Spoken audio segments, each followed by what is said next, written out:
This is the Your Kick-Ass Life podcast, episode number 68. All links and resources you hear in this podcast can be found by going to yourkickasslife.com/68. This is the Your Kick-Ass Life podcast with Andrea Owen, a no BS guide to self-help and badassery. Because ladies, let's face it, life's too short for it to not kick ass. And here's your host, the girl who serves it up straight with a side of crazy, Andrea Owen. Hey there, ass kickers. I hope you are so well on this lovely day as you listen to this podcast episode. It's another solo from me. I'm going to tell you a little story about my life and one of the big life lessons that I learned because of this story. And before I get to that, I just wanted to give you a quick kind of catch you up on where I'm at with something really important to me and important to Your Kick-Ass Life and possibly important to you. Some of you may know, I've been working on my second book and, well, let me back up. I've been thinking about working on my second book. It's the very initial stages. It's sort of like the brain dumps and the mind maps and the outlines and things like that.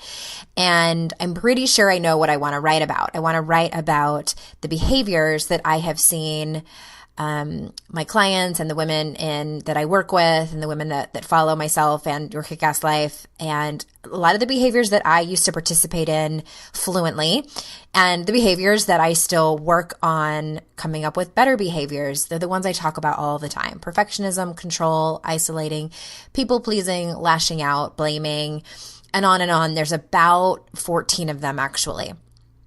And I've kind of gone back and forth with my agent, and they're telling me what's working out there in the book writing self-help world and what's not. So I'm trying to figure this out. And you guys, it's kind of becoming not fun anymore. So, and this will be helpful for anyone that's thinking about writing a book or has written a book, or maybe you can relate. The first time I did it, I just started writing. I didn't have an agent. I didn't have anything except myself and my computer and my thoughts.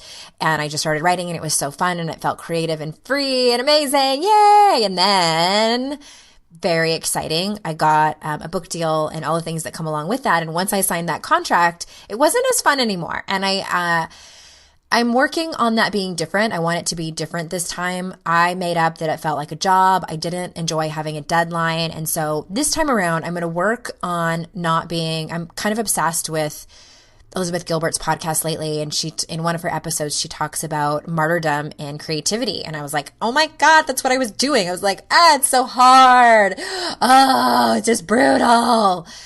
That's the way I was. And I don't want to do that again. I don't want to be like that. I want it to be enjoyable. I don't expect it to be fun and beautiful and free flowing all of the time, but I just don't want to feel like I'm in prison, which writing about a third of my last book felt like that. So I don't want that to happen this time.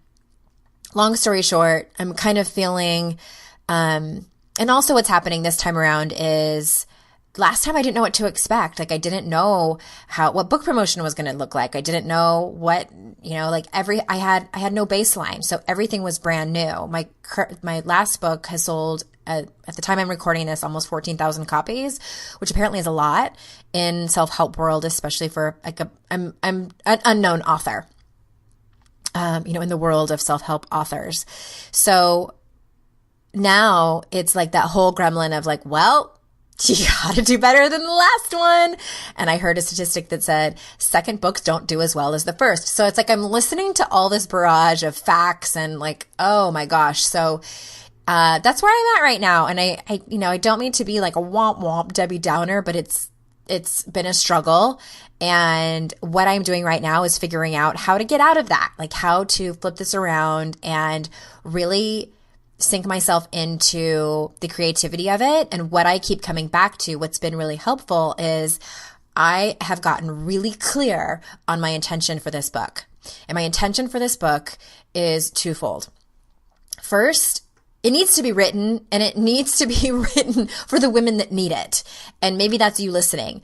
And my second one is because my second reason is it's that this is the stuff I need to get clear on in my own life. So It's the stuff that I still work on, but I need to, selfishly, my first book, a lot of that was stuff that I was still working out. And some of those chapters were hard to write because I really had to look at where I needed to grow and stretch in my own life. So it was hugely helpful for me as well as some of you listening. So that's, the two main reasons, like my two, when someone says like, make sure you're clear on your why. And I've gotten very, very clear on that. So I have no doubt the book will be written.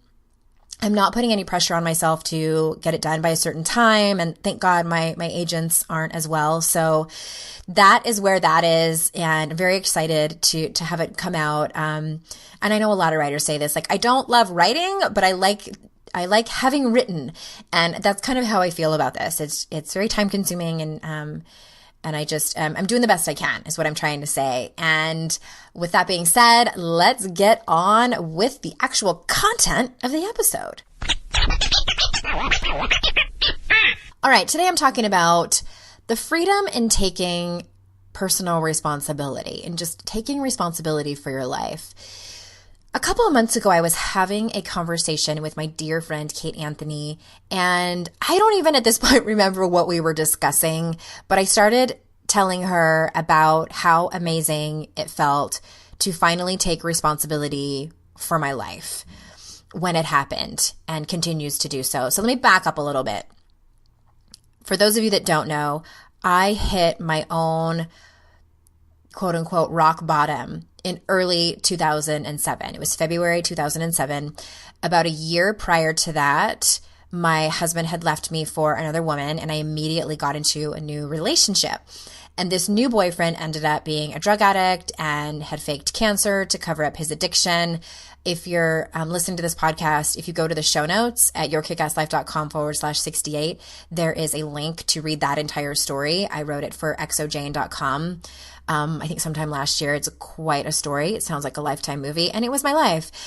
But our breakup was horrible, and I found myself on the floor of my apartment, crying my eyes out and begging the universe to help me.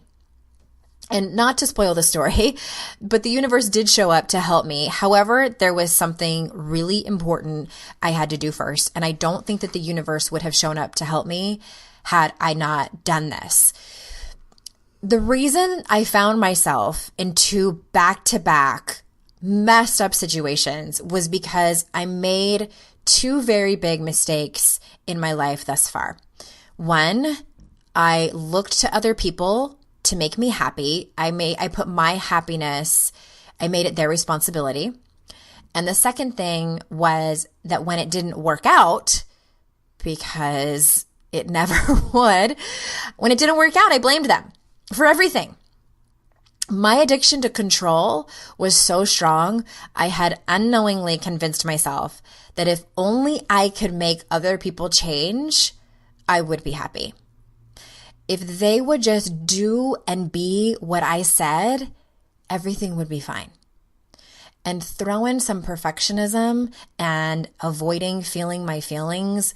And during the decade of my 20s, I was a serious mess. And that day, when I picked myself up off the floor of my apartment, I knew one thing for sure.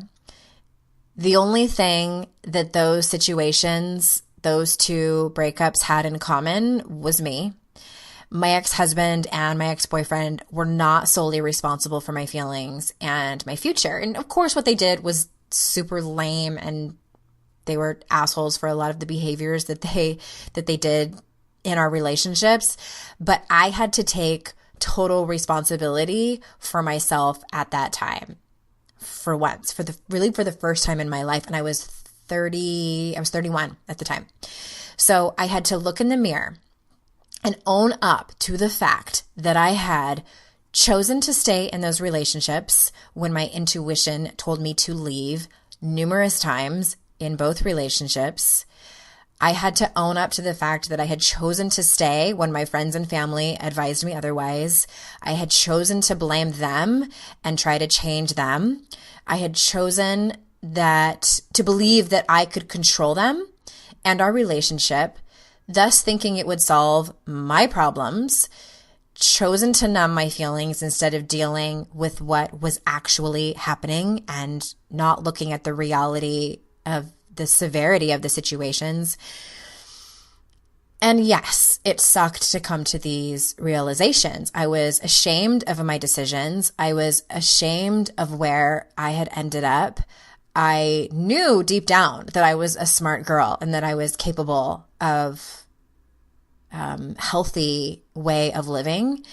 And I know now that I did the best I could with what I had then. And that wasn't a whole lot. I didn't have a whole lot of coping skills. I didn't have a lot of tools to manage life with a capital L. I didn't know how to act and behave maturely around emotions, my emotions and anyone else's emotions. But deep down, I knew I was destined for greatness. And the biggest realization I had was that I was the only one. I was the only one who could control how I felt about myself. I'm going to repeat that. I was the only one who could control how I felt about myself. And oh my God, the freedom. That is what freedom felt like to me. Finally realizing that. And coming to that realization was both freeing and so scary. And it was scary because I knew I had to start to learn to like myself. I didn't at that time. Again, like I said before, I didn't like where I was. I didn't like the choices that I had made. I knew that where I was not where I belonged. So I also had to work on forgiving myself. And that is something that's been ongoing through the years because, and it's gotten a lot better, but I spent a long time really beating myself up for making bad decisions when my intuition was telling me to go one way and I didn't. And so there was a lot of self-forgiveness involved in that. I had to work on looking at the reality of my situation and start to slowly pick up the pieces because it's much easier to hide and pretend it's all fine. And I know a lot of us do that, myself included. And really, I want to go back and emphasize when I said to slowly pick up the pieces. And I don't know about any of you, but I was in the place that I was at and I knew that I was destined for something better. And I would look at other people in their lives and people that had their shit together, or I made up that they had their shit together.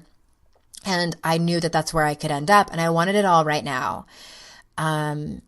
Circumstances. I wanted the house and the kids and the great job and the career and all of those things. And it was a huge lesson in patience and surrender to do the work consistently and practice a new way of being and be really uncomfortable and stretch and do all these new things that I wasn't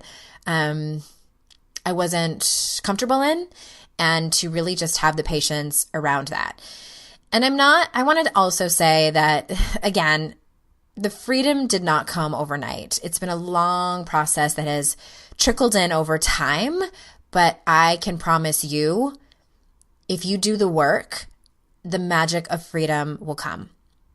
If you own up to what you're tolerating, how you've been behaving in your relationships, and how you feel about yourself, you then have the power to actually change it. Okay? And that's all I got for you today. Thank you so much for being here and listening to these words. Again, if you are interested in sharing this episode, I would love for you to do that. yourkickasslife.com/68. It's pretty easy to do. And also, if you could go and leave a rating and review on iTunes or Stitcher, that helps me so much, so I can keep doing this and know you guys are there. And that's it. That's all I got for you. And I will see you out in cyberspace. Bye-bye, everybody.